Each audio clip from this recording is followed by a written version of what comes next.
പണ്ട് പ്രായമായവരിൽ മാത്രവും ഇപ്പോൾ പല ഏജ് ഗ്രൂപ്പിലും കണ്ടുവരുന്ന ഒന്നാണ് പൈൽസ് അല്ലെങ്കിൽ ഹെമറോയിഡ്സ്.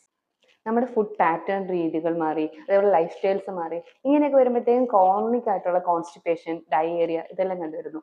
ഇപ്പൊ നമ്മൾ കൂടുതലായിട്ട് കോൺസ്റ്റിപ്പേഷൻ ഉണ്ടാകുമ്പോഴത്തേക്ക് സ്ട്രെയിൻ കൂടുതൽ എടുക്കുന്നു, അപ്പൊ അവിടുത്തെ പ്രഷർ ഡിഫറൻസ് വരുന്നു, അങ്ങനെ പൈൽസിലേക്ക് ഉണ്ടാകും. പലപ്പോഴും ഏനൽ ഫിഷറും ഹെമറോയിഡ്സും തമ്മിൽ തെറ്റിദ്ധരിക്കാറുണ്ട്. ഏനൽ ഫിഷറിന് പൊതുവെ മുറിവാണ് ഉണ്ടാവുന്നത്, അപ്പൊ ബ്ലീഡിങ്ങും ഉണ്ടാവാം, അല്ലെന്നുണ്ടെങ്കിൽ പെയിനും നമ്മുടെ ഹെമറോയിഡ്സിനെ അപേക്ഷിച്ച് പെയിൻ കൂടുതലായിരിക്കും.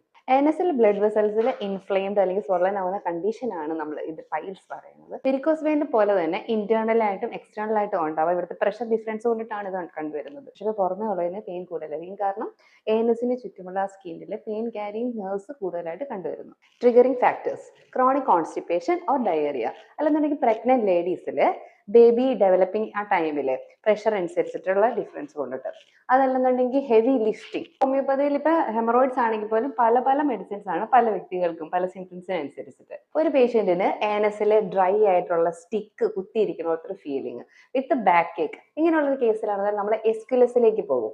വേറൊരു പേഷ്യന്റിന് ബ്ലീഡിംഗ് ടൈപ്പ് ഓഫ് പൈൽസ് ആണെന്നുണ്ടെങ്കിൽ ഹോമിയോപ്പതിയിൽ ഹെമാനൽസ് ആയിരിക്കും കൊടുക്കുന്നത്. അതുപോലെ തന്നെ പ്രവാസ ജീവിതം അല്ലെങ്കിൽ sedentary life with spicy foods ഒക്കെ ഉള്ളവർക്കാണെന്നുണ്ടെങ്കിൽ നെക്സോമിക്ക പോലത്തുള്ള മെഡിസിൻ വരും.